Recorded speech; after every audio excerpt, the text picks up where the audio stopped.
Good afternoon, everyone. Can you hear me all right in the back there? I see some heads nodding. That's wonderful to see. My name is Kshitij Kapoor. I'm the President and Vice-Chancellor of King's College London, and it is my great pleasure to introduce today's event, the inaugural COP29 Outcomes Summit. Now, this comes about as a collaboration between the Mission Zero Coalition, the Diplomat magazine, of course, King's College London, and our Policy Institute here, and it's kindly supported by Reckitt. Now, we have a fantastic lineup of speakers for you today, people who can provide insights into climate policy and the COP process. Now, I must say that I'm a bit of an observer of the COP process, and I've been watching the different media outlets as news was coming. And frankly, it depended upon which one you read. It almost seemed to you that there were two different summits going on, depending upon what news item you read. And I think, therefore, it's very helpful to step back from that heat of the event and the glare of the media and take some time to reflect with thoughtful scholars, politicians who understand this along with the scientists as to what actually was achieved. Because nothing could quite be more important than climate and sustainability. As a university, it is of course very important to us, first because it's probably the most important thing on our students' minds.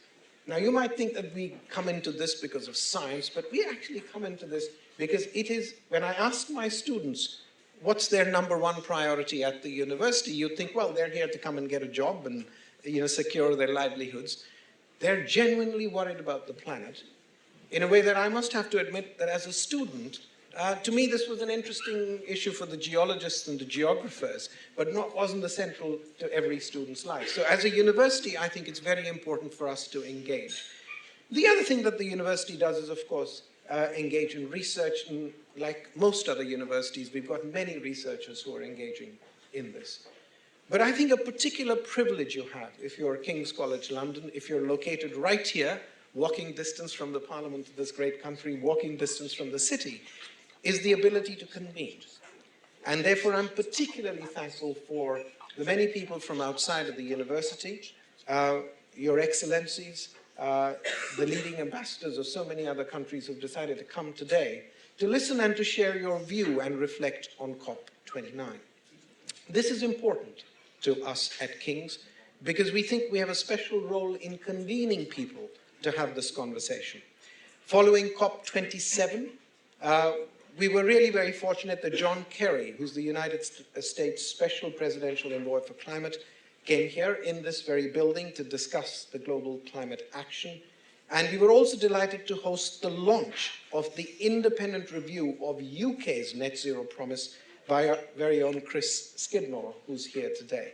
And we really had the pleasure of working closely with you, Skid, and Mission Zero to make this possible. But we as a university have also decided to take this seriously with appointing an assistant principal for climate and sustainability. You can imagine universities have always had assistant principals for education and for research and for international affairs, but we thought it was important enough that we as a university give it prominence, and I'm very pleased that one of the world's leading climate scientists, Professor Frans Berkhout, who's with us here today, is our assistant principal.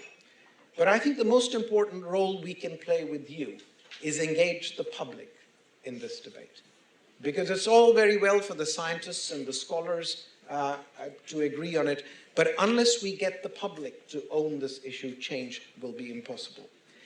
And this is something one of our first speakers know better than anyone else. The Right Honourable Lady Theresa May served as the Prime Minister of the United Kingdom from 2016 to 2019, and enshrined in law a commitment to reach net zero carbon emissions by 2050, making Britain the first major economy to do so.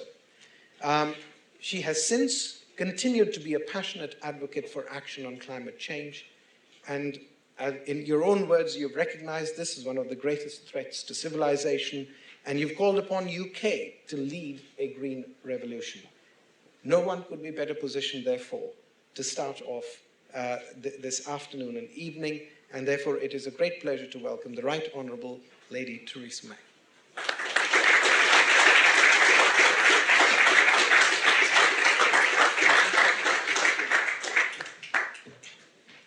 Your Excellencies, ladies and gentlemen, good afternoon, and thank you, Professor Kapoor, for that introduction.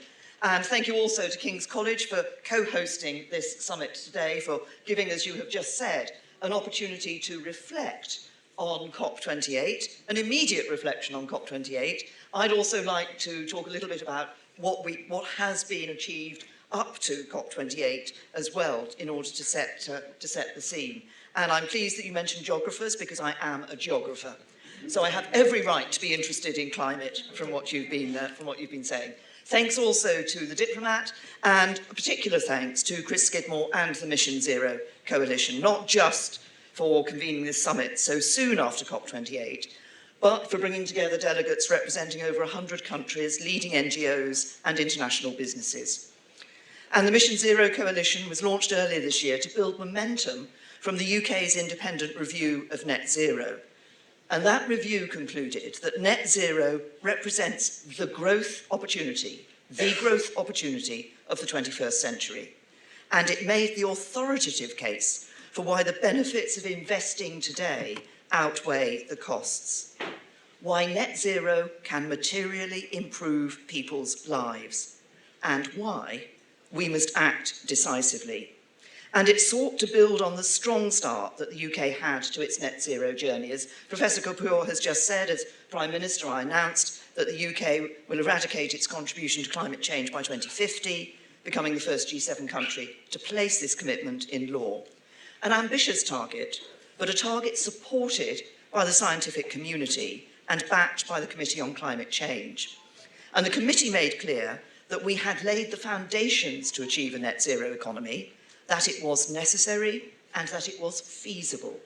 At that time, 400,000 people were already employed in low-carbon supply chains. New green technology was already contributing 45 billion to our economy every year, and we'd begun to phase out highly polluting vehicles, and we committed to phasing out unabated coal power stations by 2024. We introduced the 25-year environment plan, tackling plastic waste, water pollution, the loss of biodiversity, and of course we successfully bid to host COP26 in Glasgow. Now, successive governments have continued that work over recent years. The Net Zero Strategy was published in 2021, setting out how the UK can secure 500,000 new jobs and unlock further investment in the green economy. Investment into offshore wind has made it one of the cheapest forms of renewable energy, and at times wind energy is meeting up to 50% of the UK's electricity needs. And I'm proud to say that Britain set a new record of generating electricity without coal during my time as Prime Minister. And no country in the G7 has done more than the UK to cut its emissions. We have provided global leadership. But I'm pleased to say that today, around 90% of the world has net zero targets, and every G7 country has now committed to net zero by 2050 or sooner. Binding targets help to focus the attention of policymakers, but they achieve little on their own without decisive action. Our sea levels are continuing to rise at an alarming rate. Carbon dioxide in the atmosphere is becoming more concentrated. Average global temperatures are increasing, and the current trend suggests that human-induced warming will exceed 1.5 degrees above pre-industrial levels by the early 2030s. We need to do much more as an international community if we are to meet the ambitions of the Paris Agreement. I welcome the outcome of COP28 in keeping this landmark goal within reach. Earlier this week, there was a real fear that we would not see an agreement at the end of COP28. So the good news is that an agreement was reached and it kept our goal within reach. But the bad news is that the world is not currently on track to meet this target, and without a step change in our efforts, it will be missed. Sea levels will be higher. Small island states will become uninhabitable or submerged underwater. Millions more people will suffer food insecurity and be at risk of flooding and droughts. Livelihoods will be destroyed. Ecosystems like our rainforests and coral reefs will be decimated. And the social, political and economic effects are immeasurable. The UN's Intergovernmental Panel on Climate Change estimates that emissions need to be cut by 43% by 2030 to have any hope of meeting the 1.5 degrees target. So urgent delivery is required right now. Now, there was more good news out of COP, for example, on loss and damage. And of course, COP28 will be marked by the fact that the world formally agreed to transition away from fossil fuels for the first time. It's an historic achievement, but it has taken us 30 years of climate talks to get here. And as the fraught events of this week showed us, transitioning is one thing. Phasing out fossil fuels is quite another. It's imperative that ahead of the next COP summit, we see countries raising the bar in relation to their nationally determined contributions. And that means setting emission targets in line with the Paris Agreement goals. And of course, these actions need to be backed up by delivery plans, financial support, and crucially, by unleashing the innovative potential of the private sector. One of the other positives from COP28 was the commitment shown by the private sector, because the international business community stands firmly behind the net zero transition, and businesses want faster progress in tackling climate change. Why? Because they know it makes economic sense. Businesses support the assessment of our independent review that net zero is the economic opportunity of the 21st century. And they know the critics are wrong when they say net zero means lower economic growth. We've already shown in the UK they can go hand in hand. Since 1990, we've reduced our emissions by 44%, while growing the economy by 78%. Scaling up our green transition is the best way to end our dependence on expensive imported gas that is pushing up our energy bills. And the investment required to meet our target drives innovation, boosts exports, and creates high-quality jobs where they're most needed. We know that green jobs offer higher wages and stable employment. The green economy is more productive than the UK economy as a whole. And the government estimates that it will experience economic growth 4 times faster.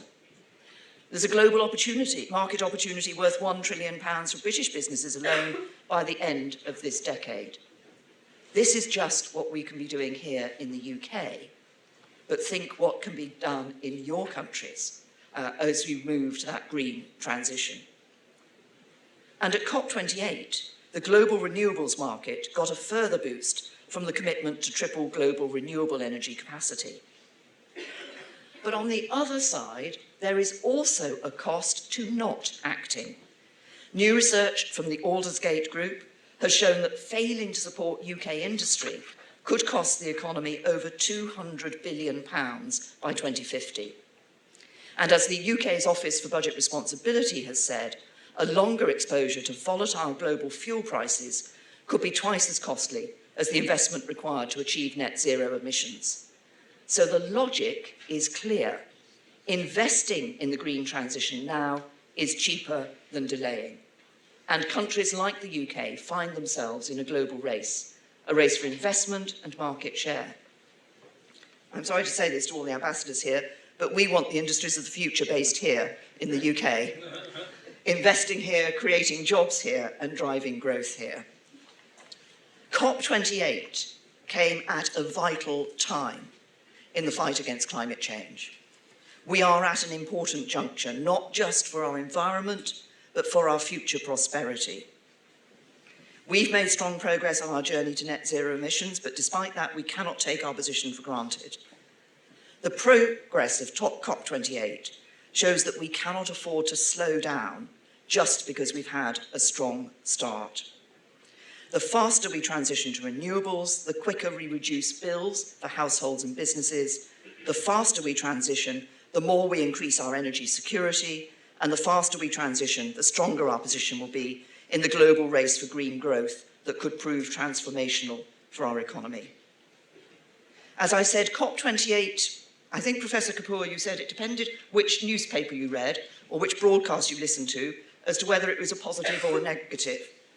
I think, as I've said, there were positives from COP28. I think they did manage to salvage that agreement from what looked like being quite a bad result earlier this week.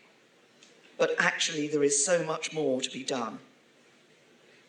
I would have preferred to see phase out in the language from COP28. But we have that important commitment to that transition away from fossil fuels. And we all have a task to play, a role to play now, in ensuring that we are doing what the young students and younger children here in the UK and elsewhere across the globe will be wanting, which is the preservation of our planet for their future. So 4 years ago, I made a net zero commitment which positioned the UK as a global leader in the fight against climate change. At COP28, the world showed it has the will to act in preservation of our planet and our way of life. Signing up to an agreement is one step. Delivery is what is needed. So let's sustain the momentum of COP28 and seize that opportunity ahead of us. Thank you.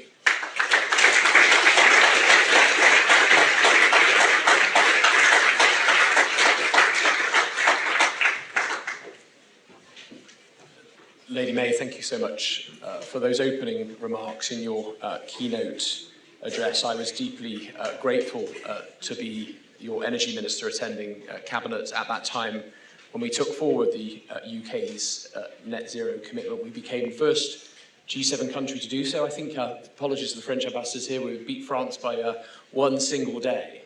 But I think that when it comes to taking these climate frameworks forward and the level of ambition that can be set, you ask myself or anyone around that cabinet table, that then 93% of global GDP would be under a net zero target 4 years later, I simply wouldn't have believed you. And we're now going to move to a discussion around the outcomes that were achieved at COP28. But I think it's also important to reflect on that some of the deliverable outcomes that came out of this summit simply were unimaginable 2, 3, 4 years ago. So reflecting on the progress made as well as also where we need to go further, faster still. But Lady May, thank you again for your climate leadership. As a former Prime Minister, you could be flying across the world, giving speeches in many different countries, but you've come here and you've remained committed to taking forward the climate agenda. Also as chair of the Oldest Great Group, one of the leading organisations in the UK, bringing together some of the major businesses and industry. And your passion and commitment is clearly evident in your speech today. So thank you very much for coming along to this event.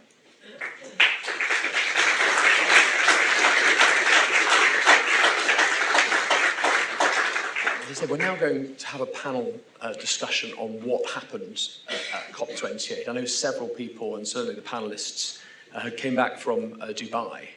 And I would say, having been there, COP28 was big in every sense of the word. It was the largest COP that's ever been held.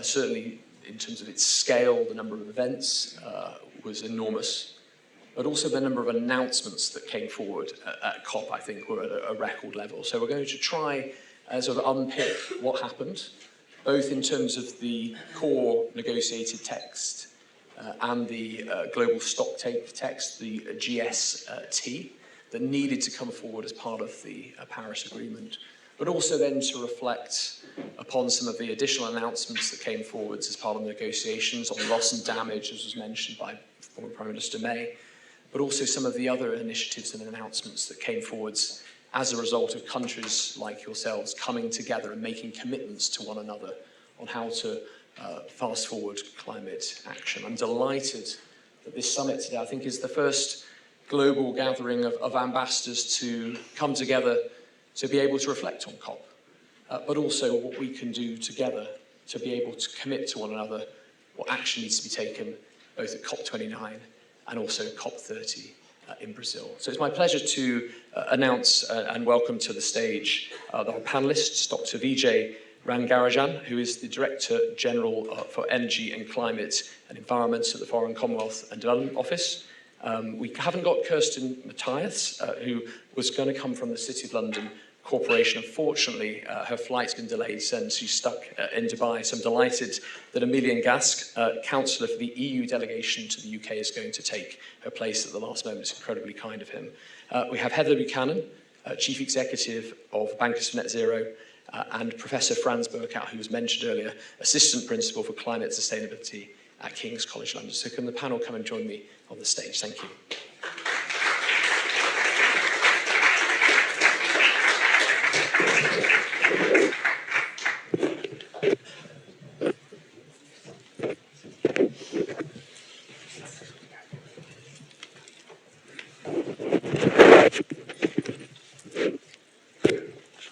So we're going to start with the panellists giving their opening sort of reflections on COP to not only sort of give a sense of what they felt was achieved, what still needs to be achieved for the future, but maybe also sort of to highlight areas of sort of delivery and implementation they really sort of highlight as a result of the COP and its outcomes. Then we'll get into a more broader discussion about some of those themes I mentioned on the global stocktake text, on the loss and damage fund, on a number of those sort of initiatives that have been taken forwards, both on sort of trebling of renewables and doubling of energy efficiency, and also additional climate finance measures. But I'm going to turn first to Vijay, if that's okay, and then we're going to sort of run along the panel before then sort of opening up to a wider discussion. Vijay. Great, thank you, Chris, and thank you for the invitation. It's great to look at all of this.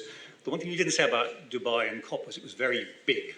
We all spent a lot of time moving around the place, and it was very, very tiring. So we're all slightly recovering from it. I think Lady May actually said most of the headlines. So let's just run through the big ones of mitigation. There was a lot on adaptation as well. It may be worth spending a little bit more time on that. Nature, forestry, and so on, and then finance as well. And quite a few of the non-negotiated, the much broader outcomes of getting, whatever it was, 80,000 people together, and a lot of global business, and a lot of global civil society was there, as well as obviously almost all governments. So a tremendous amount was done in the margins of that as well. So the first one is on transitioning away from fossil fuels in energy systems in a just, orderly and equitable manner to achieve net zero by 2050 in keeping with the science. And all those phrases are quite important because they start to set the framework for the nationally determined contributions, these famous NDCs. We agreed at COP26 on the ratchet that will be a yearly process. That is really crucial. So countries need to take that away and ensure that their own contributions are then, and their own whole of economy changes are based on that pathway. And that I think is really crucial. There were the commitments mentioned, renewable energy, tripling renewable energy capacity globally, doubling the global average annual rate of energy efficiency improvements, which is going to be as hard to calculate as it is to say. But those are important things because energy efficiency is crucial. Just to say on the tripling renewable energy capacity, one of the most remarkable and heartening things of COP, I found, was that that is totally doable. In fact, it may even be beaten because the rate of energy, of renewable energy going in is so high. And so that is a really great commitment. We ought to be able to do it. We will then want to, I think, do even more on that. Loss and damage was a real roller coaster. TC4, which happened a few weeks before COP, was not easy, to put it mildly, and our negotiators had a very difficult time. It looked as if there was no deal. The UAE, who, by the way, played a blinder in a lot of this, and the UAE presidency have done really well. They were, how to put this nicely, they were tough, at times almost brutal. They really forced the pace, but you've got to do it as COP presidency, as we did in Glasgow. So a lot of kudos goes to them, and I think to Dr. Sultan, Majid, all of them really.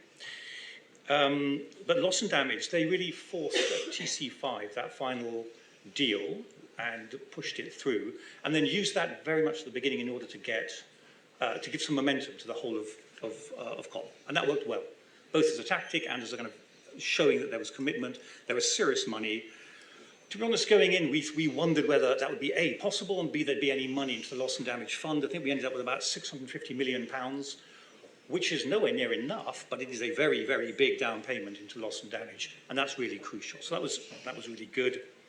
There was a lot on forestry and nature, as I mentioned, including a commitment to halt and reverse forest loss by 2030. And I'll come back to why that's crucial. Tell me when to stop, Chris, by the way. On the non-negotiated outcomes, just a few I wanted to bring out. Climate resilient debt clauses are now becoming much more mainstream. And a lot of people were looking at a lot of countries, institutions, the multilateral development banks really stepped in a way which And it was a little bit more reticent at COP26. I remember I was doing that then. Now they're really, in a big way, stepping into climate. And they're doing so in a fascinating way, which is on climate adaptation. So let me just spend a moment on that. I saw two things at this COP that were new. The MDBs mainstreaming climate and adaptation in particular through all of their programs to a tremendous extent. That's important. Countries also thinking about adaptation as something that we all need to do. Every country, every sector of society will need to adapt to climate change. And there's kind of full stop at the end of that, which I don't think was completely appreciated before. And what that means is climate adaptation is not just about international financial flows. It's about the decisions that we all, local governments, central governments, businesses, people, will be taking as we spend our own money in whatever form that is over the next decades in order to make sure those investments work.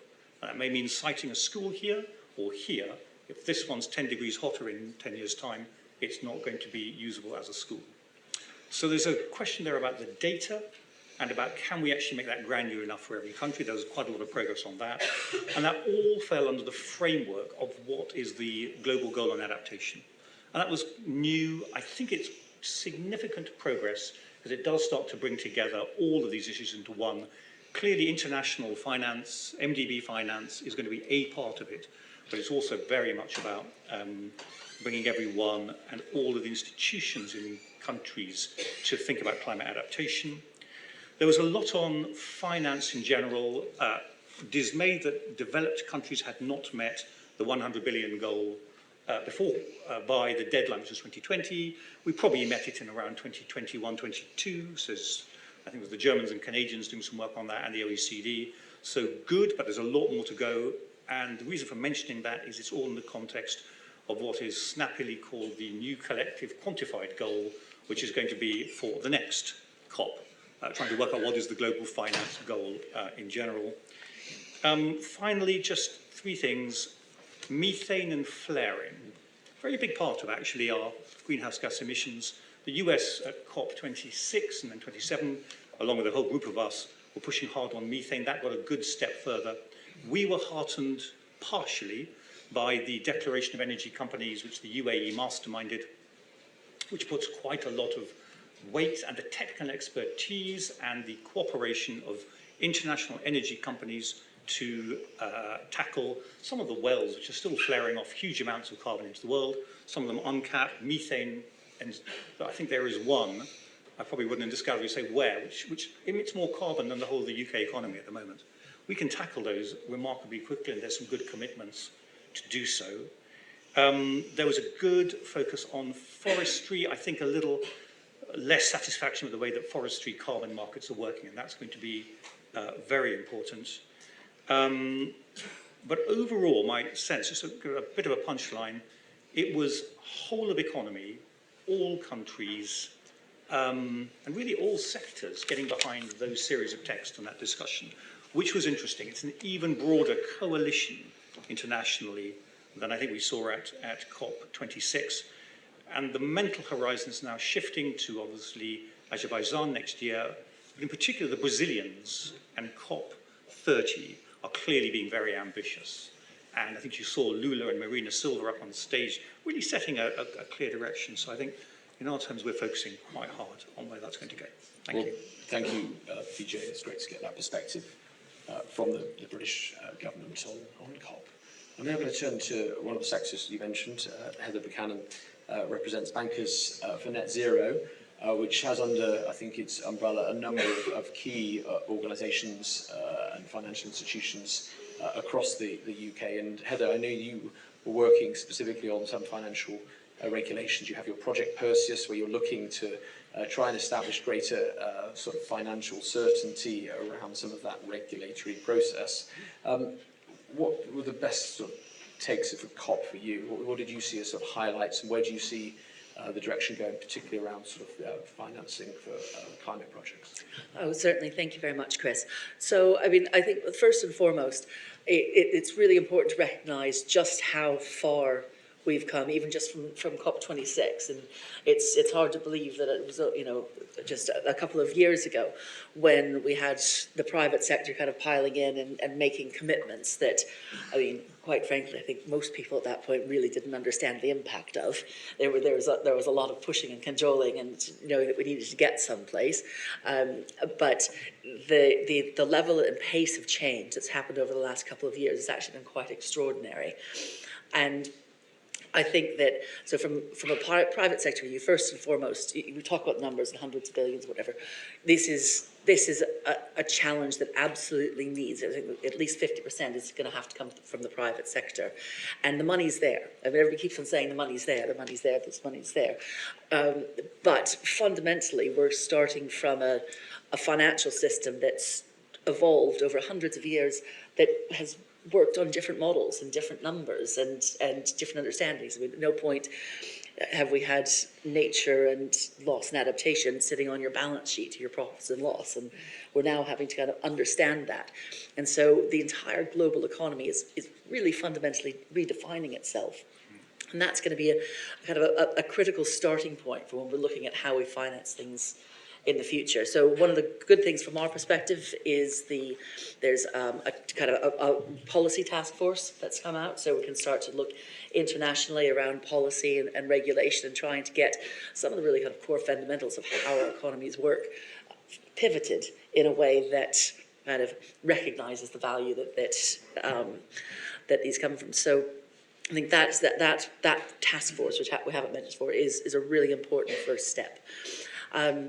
Of course, the big thing from there in terms of actually getting finance mobilised, and again, from a private sector point of view, there is no lack of ambition. I think, if anything, what I've seen happening just over the last year and a bit is probably a frustration from those that are ahead of the game, that feeling that they need more support in terms of the policy and the regulatory environment on a local level. And even in the UK, where we're arguably quite ahead, we still have a legacy of policy and regulation that's not necessarily going to be fit for the new world that we're going into. And so there's going to need to be a lot of kind of rolling up the sleeves. I mean, Chris very kindly mentioned Project Perseus. It's about one data point. We're spending a whole year on trying to get one data point, electricity, in a certified, kind of an insurable way. And so even the really basics, we're having to almost redefine and measure, and that's the kind of nerdy, geeky stuff that is actually going to get the international finance flows moving forward. Thank you very much. We're going to turn now to Emilien Gasc. Emilien, thank you so much for standing in at the last notice, but delighted to have you here, not least because obviously the European Union sought to play a leading role in the negotiations. There was a number of initiatives that sort of came forward. The global goal on renewables energy efficiency, for example. I think we've got 130 countries now signed up to that. So it began as an EU initiative. So delighted to get your perspective on COP28, where you saw some of the key outcomes and where you think there is potentially more work that still needs to continue. Yeah, so thank you, Chris, and very happy to step in. In fact, I had just about the time to receive a line from the colleagues who are still in Dubai and about to fly back. Can I start by first thanking you and Prime Minister May for, in fact, putting into law the net zero targets in the UK 4.5 years ago. In the EU, we like to say that we are the first continent to have aimed for net zero for 2050, but before the continent, just off our shores, there was a moment of true climate leadership. And again, thank you and congratulations for this. That did play a role in our own decision-making process.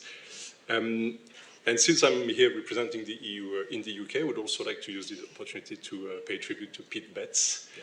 Pete Betts was the negotiator for the EU and the UK in Paris, COP21 for the Paris Agreement, and a towering figure whom we lost, unfortunately, a few weeks before COP. And I'm sure there'll be an opportunity in the next panel as well to pay tribute to Mr. Hook, the Bangladeshi towering figure as well, who did so much, notably for loss and damage.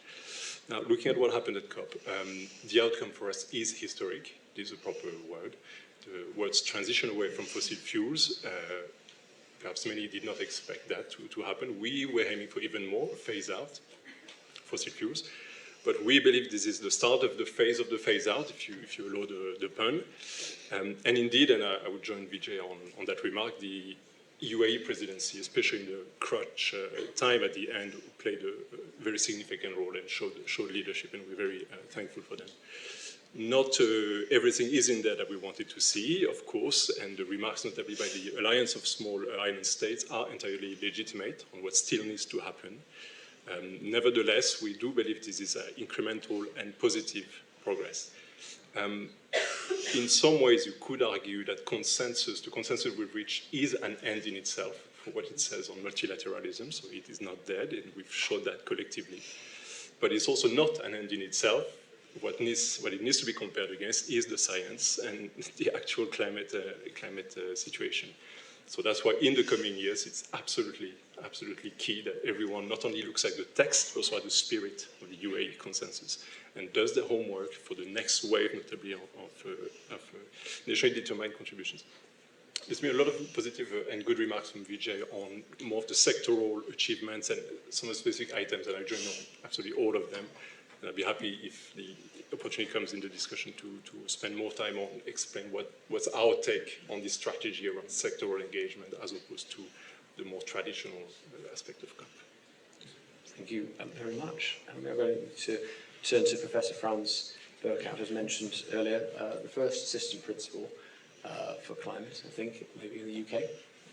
I think maybe, possibly. And I know the KCO had an active presence at COP, and we're delighted to get your reflections on the successes and opportunities that COP28 presents.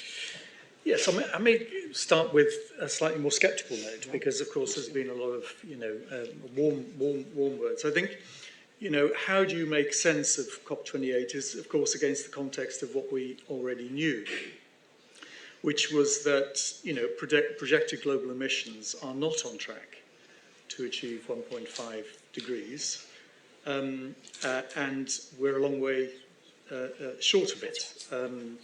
The Global Stocktake technical report released by the UNFCCC about a month before the meeting showed that the gap was about 20 to 24 gigatons of carbon dioxide in 2030, and that compares with global emissions of 40. So, a long way short. On the other hand, and I think this is also a really significant contextual fact, there is now a really profound and unstoppable global momentum away from fossil fuels and towards zero carbon electricity in particular. So that the World Energy Outlook by the IEA predicts that by 2030 we'll have seen peaking of emissions from coal, oil and gas. And indeed it is quite possible that next year will be the peak of greenhouse gas emissions globally as well. So you'll see a peak by 2025. So we're now at the top of an historic era, and after that there's really a decline.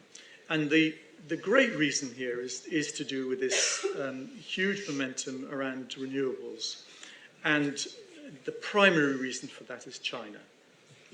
So in 2023 alone, China has installed between 210 and 230 gigawatts of electric power capacity. That compares with the installed capacity in the whole of the UK of 77.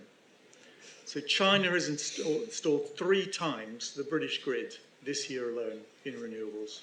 And the reason why the world will achieve actually its renewables target and this massive, bending of the curve is very much to do with what's going on in China, of course in the United States as well, with the IRA and in the EU and in other countries. But that is unstoppable, I think. On the other hand, we also know, of course, that 2023 is a very unique year in terms of the climate. The Copernicus system shows that we are now, since June 2023, in completely uncharted territory in terms of the global climate. So since that time, global surface air temperatures have been consistently 1.5 degrees centigrade above the 1850-1900 baseline, which is the one that's used for the target setting. And indeed, for 2 days in November, and there's a statistical model that underlies this, so there's some difficulty here, the anomaly was over 2 degrees. You know, so the world is already probably past 1.5. And although Dr. Sultan talked about the North Star and so on, actually it's very unlikely that 1.5, even with overshoot scenarios, is something we'll achieve. So climate change is something that's become every day, and the expectation is that in the future this will only get worse. And there's still a huge amount to be done on emissions suppression that we need to do. And we see it in our students, a growing sense of despair, anxiety, and with all the profound social and political effects that Lady May talks about are important. I think I'll just make 4 quick points about COP28. One is on delegitimizing fossil fuels. I think that has really now begun to happen.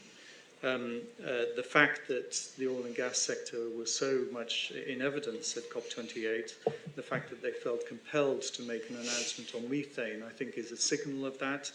We are now in the end phase, and the consolidation in the sector and so on is also a signal about that. The final declaration is important, but we're really now in the era where fossil fuels gradually become delegitimized. I think the methane agreement is really significant. Methane accounts for about 21% of total greenhouse forcing at a global level, and the fact that 29 of the major companies said that they would bring that to zero by 2030 is a really significant thing. And the reason they're doing that is because we have satellite surveillance now, and so you can't cheat anymore. I think thirdly, loss and damage has been talked about. The important thing is that it institutionalizes the compensation principle into climate politics for the first time. It's something that actually the Brazilians opened the discussion about in the 1990s, about 30 years ago, the creation of the Loss and Damage Fund. Suleymanov was a great colleague of ours here and sadly lost, is a breakthrough. But of course, the 700 million that has been of dollars that have been pledged to it is a very long way short of the 100 billion a year that is expected to be needed towards adaptation. So a long way short on that. And the final thing I thought was very interesting, I think in international climate politics, you know, where you need to look first is always US-China relations, because they're the big beasts, of course. The Sunnylands Agreement in November was very significant because it, you know, was a rapprochement of the great climate powers, and we hope that succeeds.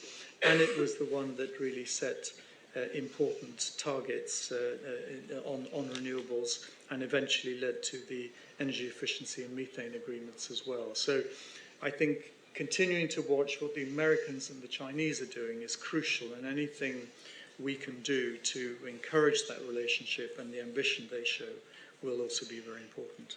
Thank you. Well, thank you, Frans. I think to sort of take up points you've made around the climate science and whether, you know, COP28 addressed whether we're still keeping 1.5 degrees on track, as it were. Interesting to get sort of panel's views on the actual global stocktake text, obviously the core outcome of COP28. Because obviously it was a bit of a roller coaster. We had an initial draft, and then we had a revised draft, and then finally we had a compromise text. But the final text obviously omitted a number of statistical outcomes, both around provision of renewable energy, potentially setting sort of percentage targets on methane.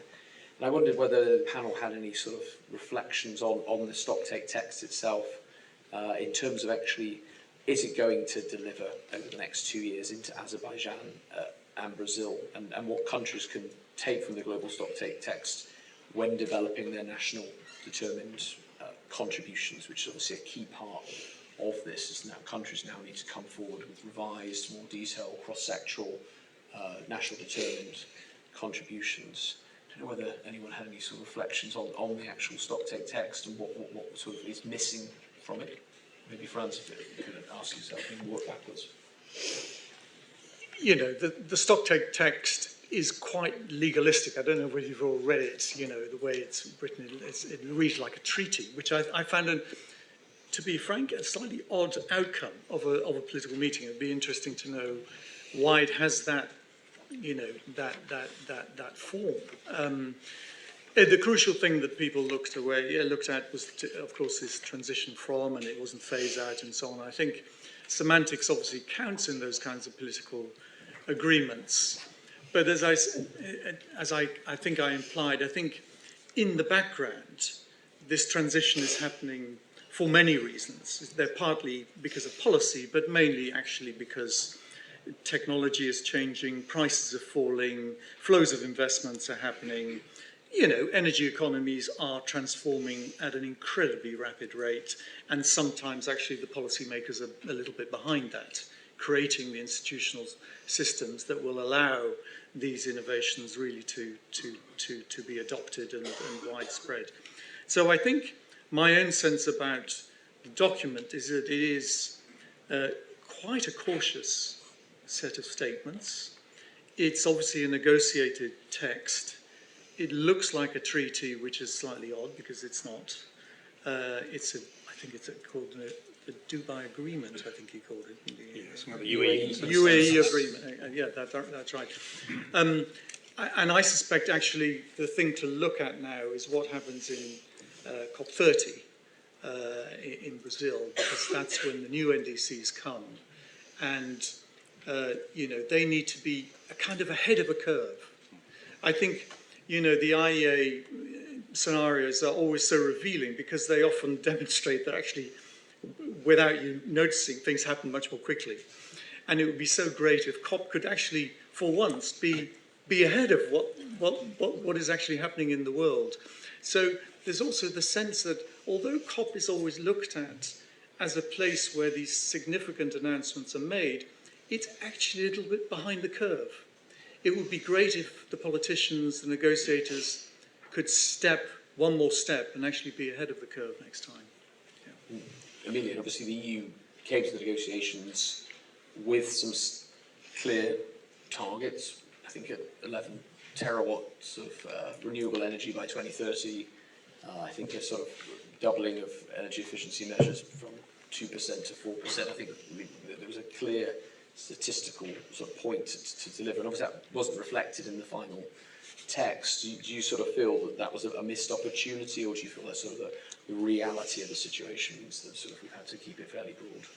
No, again, the text itself, in our view, has historic contents, is incremental, is consensual by nature, and of course we hear the remarks that some would describe as legalistic. Some would point to the constructive ambiguity, that's a lot in the text. It's all, that's how the process works, and again, I would absolutely agree with you that two things now matter: what we make of the text as countries, the homework in the next 2 years, and everything that happens outside that text. You're absolutely right that even if the IEA themselves have to revise their own targets every year, it says there are some success stories out there, and there are things definitely happening outside this text. Now, when it comes to the goal to triple renewable energy and doubling energy efficiency, and I would also extend that to the other sectoral campaign. This question of sectoral campaigns outside of the negotiated text is a relatively recent trend. We could argue they've existed for a while in some setups. The UN has pushed a lot of them. The UK presidency of COP26 made that quite a central pivot of the strategy, right? And we've always heard from some voices that the EU is not doing enough on that. We're focusing too much on the negotiating text and we don't necessarily believe enough in side campaigns. That's something I absolutely reject. What is true is that we are sometimes selective in which campaigns, which sectoral push we support, either because there's not necessarily a full consensus between our member states, so that's why sometimes you see some member states supporting some campaigns and not others, but also to avoid sometimes a double action, right? If something is already happening at the UN level, do we need a separate declaration on this or that? But nevertheless, if you look at the Global Methane Pledge, EU-US initiative, which the UK joined very early on and was an active member of, deforestation at COP26, we signed, but not only that, we've now, within a year and a few months, we've enacted domestic regulation on importing deforestation. methane just before COP28. We've also done our homework. So we sign these documents and then we follow up domestically, and I think that's what we hope to see from others. But even beyond, again, what member states do, there's a lot to do and a lot that businesses can do that's not necessarily directly tied to what you find in the negotiated text of COPs. And when it comes to those NDCs, obviously the Commission and the EU have to play a delicate balance. Its national governments will determine their NDCs into Brazil and COP30. There was also a call, however, for greater consistency in the quality and reporting of the NDCs. Is that something the EU thinks they could play a role in helping their member countries in developing their NDCs post COP28? Yeah, so it's interesting. That's something we're really good at, templates and coming up with forms and templates. We have this domestic experience that member states have to fill templates on national energy and climate plans, on air quality, etc. So it's a real administrative quality we have there. In terms of NDC, so we updated ours just before COP28, and what we tried to do, we had one before, just before COP26, to help send a signal and support the British presidency to say, see, COP26 is starting, the EU, we're trying to lead by example, we've already adopted our 55% NDC. What's interesting here is that we were not able before COP to upgrade our headline target from 55%. But on the other side, and we think that's what matters most, we have a high degree of confidence in the fact that we can reach, in fact, more than 55% reduction by 2030. We're hoping to reach 57%, and we believe we have a fully plan, we have a full policy plan at the EU level. Some of it still needs to happen at member state, and obviously implementation. And that's the model we humbly hope to show to others. We are absolutely happy with others copy-pasting the sort of regulations and plans we've established, and also the way we distribute the effort between countries. If you allow me a very niche point, but something that I think says something about the continuity of UK-EU ambition. The UK hopes to reduce its emissions by 68% by 2030. In the EU, it's minus 55%. They are, I don't know if this is understood from all, they are in fact the same target, right? So what happens in the EU is we distribute this target to member states. So depending on where they were in 1990, depending on how rich as well they are, some member states have to do more than others. And as the Climate Change Committee said, had the UK been in the EU, its target under the EU system would have been 68%. Now, the UK government did not have to set that target, so it's a sign of their ambition and a desire to continue progressing on that ambitious path. Next steps on our side, within a month, we will have an impact assessment for our 2040 target. So Commissioner Hoekstra and Vice President Šefčovič have announced our political target to reduce emissions by 90% by 2040. And now we're coming with the impact assessment, and then later on, yes, it will be transcribed. What comes out of this process will be transcribed as an international commitment. Heather, that's why Net Zero Review sort of set out. The finance sector investors need certainty and clarity on policy frameworks to make the necessary investments. Investments around fossil fuel industries was part of the text talking about ending inefficient fossil fuel investment. Do you feel that the global stocktake text does provide that necessary certainty and clarity for investors? Well, absolutely, because it is, to a certain extent, it's the policy signals, isn't it? And as you say, that there is that shift, and it will, like anything where you're kind of steering a large ship as it ran, it's giving a clear direction of travel. And so from our perspective, absolutely, that, the focus on the increase in renewables, the focus on the kind of transition away, phasing out, transition away, they're kind of semantics at this point. Obviously, phasing out would have been the ideal, but that certainly from a kind of direction of travel point is actually enough for a lot of the markets, and particularly for when you've got your larger financial institutions who are working with hard-to-abate sectors. And we're very clear, that this has got to be about a sensible transition and working with, that kind of level of stewardship that the financial services sector has with its clients. It's those kind of things where that makes those conversations much clearer, saying, well, this, there is not a future for you, in kind of 5, 10, 15 years if you carry on like you do. And so things like that are incredibly important from a financial services sector point of view.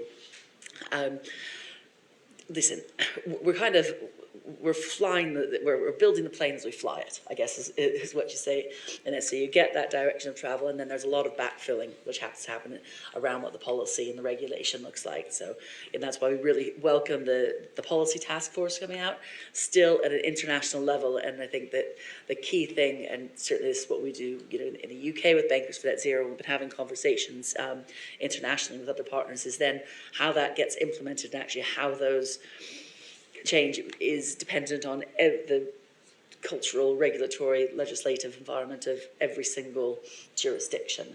So that's when the tricky stuff comes out, because you've got the tensions in the system. But that direction of travel, if anything, it sets the private sector off in a direction. And I mean, absolutely to your point, I would like to see in a couple of years' time that policymakers are becoming a bit bolder within this and ahead of the curve, because that we see a lot more kind of collaboration, I think, between private and public sector, because that's the only way we're going to get there as well. Vijay, in terms of the final decision, the text, I mean, you're a seasoned negotiator and have been involved in many other separate negotiations in the Foreign Office. Do you feel that the text was the best we were going to get, or are there sort of omissions that potentially could mean that we don't get the same sort of level of pace and scale we might have done otherwise? I think you never go into a negotiation not aiming quite high. There's a whole series of areas that are being kicked off to the next COP, given that what's the dreadful Article 6.1 treatment. So there is stuff that we would have liked to have got, we didn't get. It was a compromise. We would have liked to have been higher in several areas. But it was far more important to reach a deal, and a deal that everyone can actually live with. I think it does do some quite significant things, so that is really important. I think it keeps 1.5 alive. But I want to come back to just something that Frans said, which is 1.5 is a global warming target. That does not mean, and I worry people misinterpret this sometimes, it doesn't mean that locally, in some areas of the world, it's going to be vastly different from 1.5 and much worse. And we're already seeing that. I think we see very clearly in our global satellite coverage of what's going on in both the Arctic and particularly the Antarctic at the moment. You see it in some, there are very big global temperature changes. So some communities, some people, some areas are going to have to cope with something vastly different from 1.5 even now. And that is a big challenge. So that is, but it, averaged out, yes. Just in terms of the way the text works, I mean, look, it's just a text. It doesn't do anything. So we have to take that and do a lot of things to make it actually have any function. What have we done in the past which has worked? You take the text, you use it to set a political direction, which leads sometimes into law and sometimes into various bits of regulation. Why does that matter? Because that doesn't do anything either. It drives investment and it drives future market shaping. And Chris, you said all that in your report, but it works around the world in every country. Governments then put in some money and can take some of the risk. Companies put in vastly more money, and that drives technology change. And those are really important. We're seeing now some of the outcomes of previous COPs in terms of the technologies that have been developed. And why is that important? Because that simply drives the economics and the cost. And you bring the cost of, say, solar panels down enough. That's exactly why I think the Chinese amazing scale, which I saw near Suzhou about 2 months ago in Beijing, it is gigantic and it's driven by cost. That cost is not a localized phenomenon in China. It's why all of you can now buy solar panels cheaply here. So a combination of the EU Green Deal, IRA, investments that we all do. And why would people invest? Because they see a market coming in which they can make money. And that's the sort of transmission mechanism. But we have to follow that every step of the way, working really closely with the private sector and investors, because it drives investor behavior. Just a few other things. The focus on hard-to-abate sectors is getting stronger. And that is really good. Because they're hard to abate. So steel, cement, concrete, agriculture, housing, easy to abate. In fact, transport, we're all getting to ZEVs in some countries. That is going very well indeed, actually. The building of investable opportunities for the private sector is a long-term sort of challenge. It was very difficult 15, 20 years ago in terms of mitigation and renewable energy. It doesn't take much public money now. That's where I think the focus now is on adaptation. So we ran several events in COP which are all about how do you get the private sector to invest in adaptation. It's not just a public sector thing, because you need a very large amount of money to adapt. And the good answer is there are plenty of good investment opportunities, and we've proven some of them, from cold chains in Kenya through to clean cooking stoves. But there are so many things which, in terms of really basic adaptation, can help development, poverty, gender equality, and climate adaptation and mitigation all at the same time. So that's where we want to put our money, I think, in the future. Where I'd like to go further is on forests and nature and the financing behind that. I think if you look at the kind of maturity of our discussion and of the systems, they're quite mature on mitigation in general. They're getting there on adaptation. We're behind, and we could go a lot further in terms of forestry. How do you value biodiversity? This is the kind of Kunming-Montreal process. And how do you really cost in the externalities of a combination of biodiversity and standing forests?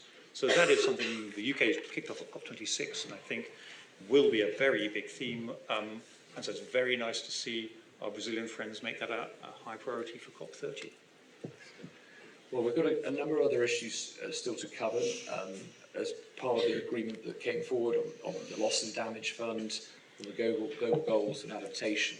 But I'm going to open up sort of questions from the floor. I think we've got a question from the High Commissioner for Grenada, Her Excellency Richard Crowley, who's going to ask a question about loss and damage, I believe. So, thank you very much. Thank you so much, and thank you for the panel for expounding so much on some of the outcomes from the summit.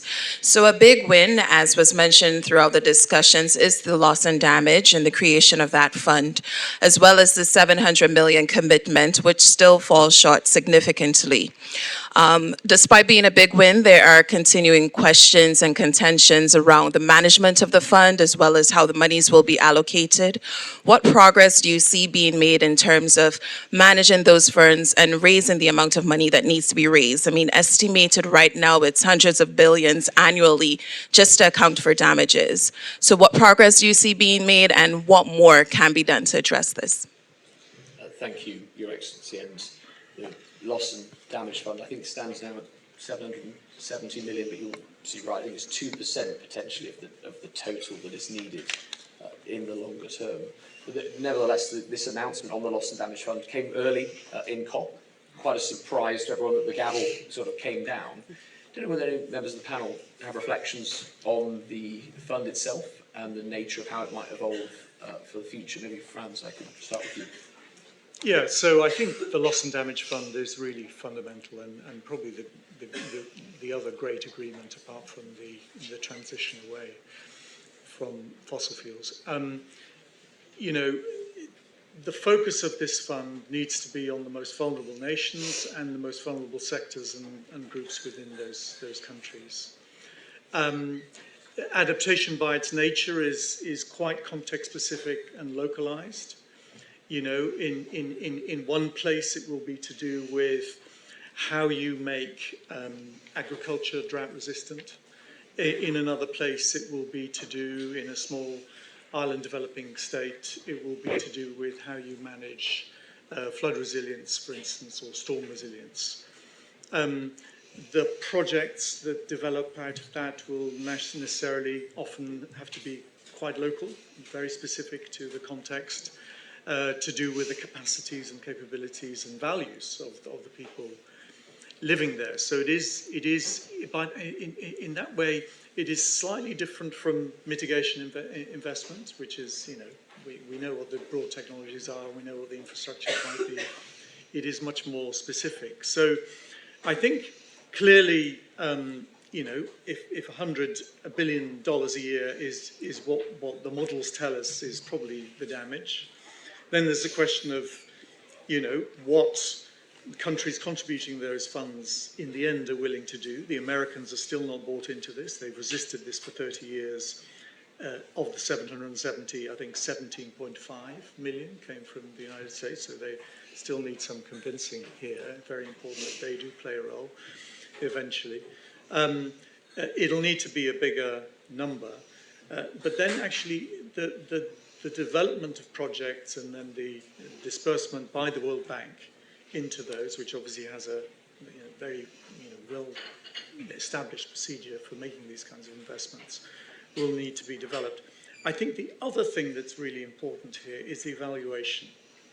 The evaluation in terms of the increasing resilience that you create in the communities that you're bringing up. Whether you're building a seawall, you're making available drought-resistant seeds, you're developing more storm-resistant buildings, for instance. You're looking at critical infrastructure so that they can be survive certain kinds of extreme events, managing landslips in cities, and so on.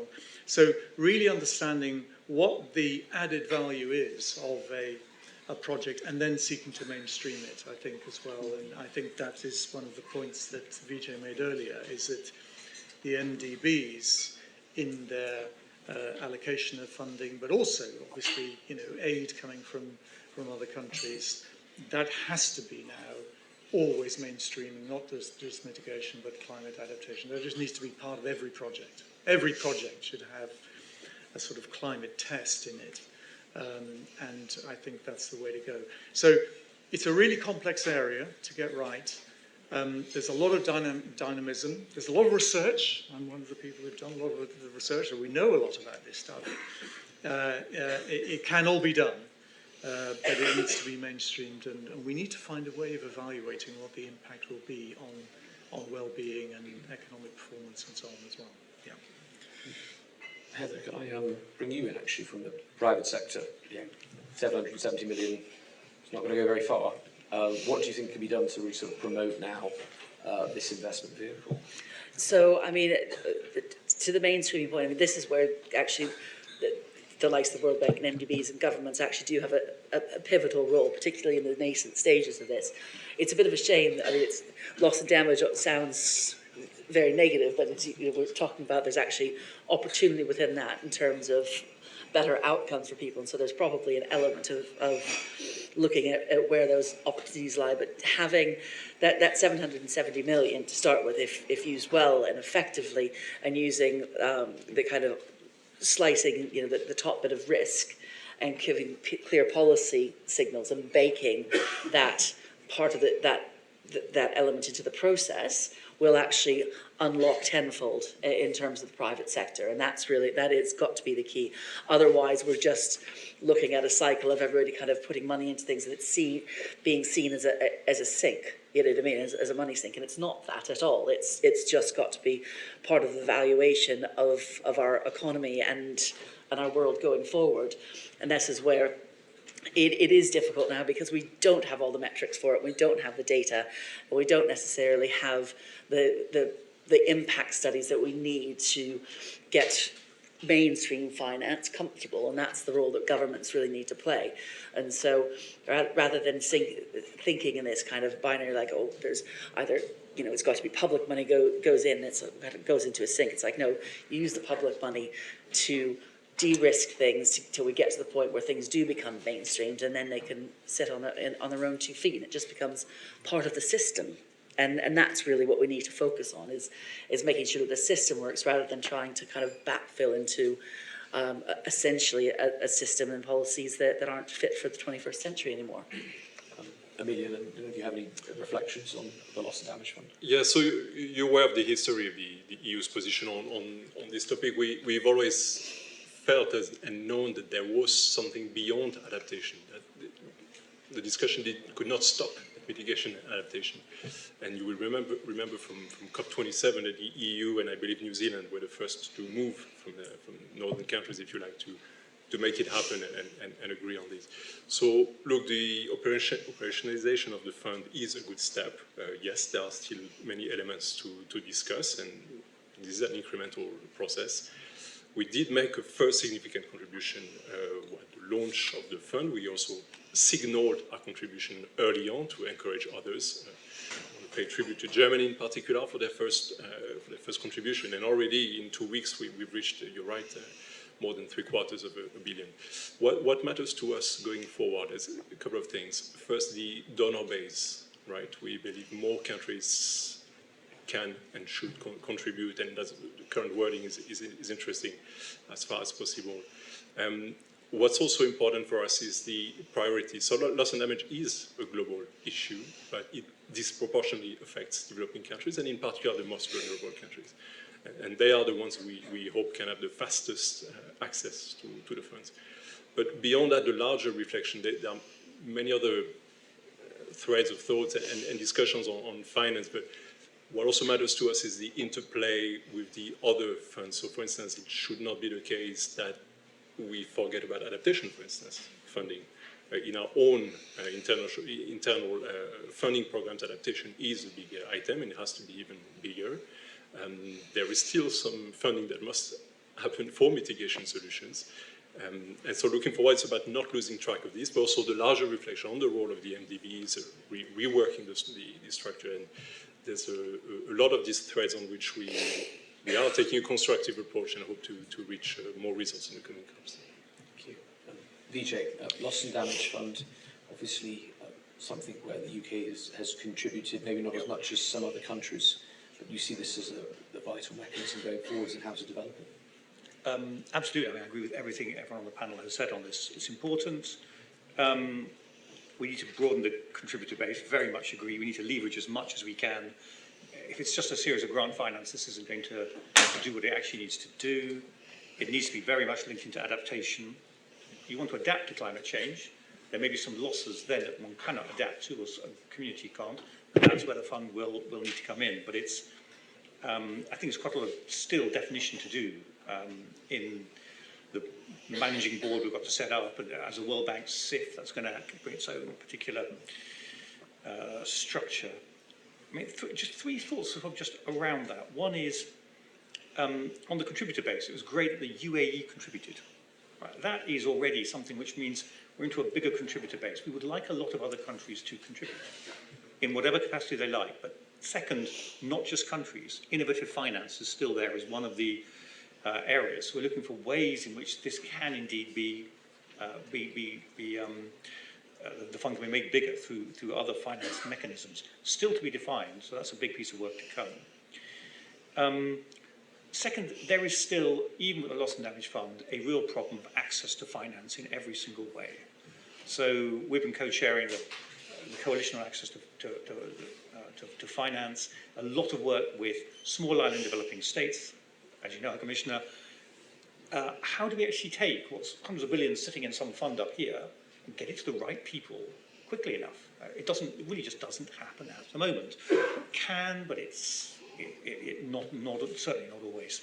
So I think there is a lot more to do in terms of making sure that money flows to the right people who are indeed affected, and that will be partly the kind of accounting treatment and partly the monitoring, the evaluation that you've mentioned. And then finally, even that I think is probably not enough. So what we will need is, as I think, sadly, but predictably, we're entering a world where there will be more climate shocks and more climate disasters. Countries, particularly developing countries with reduced fiscal space, will need to be able to react quickly. And so we've been championing this concept of the climate resilient debt clauses. Disaster happens, country doesn't have to pay its debt for a while, it'll then pick up where it left off, but basically all the debt repayments, whatever they've got, pause, and they will use that domestically. It's instant, it doesn't take approval by a committee sitting somewhere, you can go ahead. So there's a whole lot of buffers, financial and political, that we need to build into the system in what's going to be an increasingly climate-impacted world coming up. Well, thank you, Vijay, and thanks to all the panellists for this opening discussion on the outcome of COP28.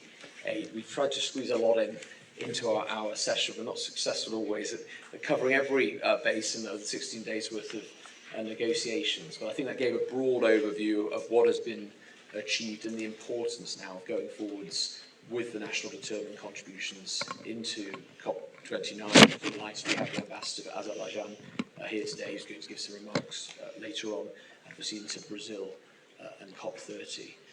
We're now going to have a short break. I can see the coffees and teas have been sort of wheeled in, so please do refresh yourselves, and we're going to reconvene in 10 or so minutes with a second panel on what should be the ambition moving forward at future COP summits. Thank you very much.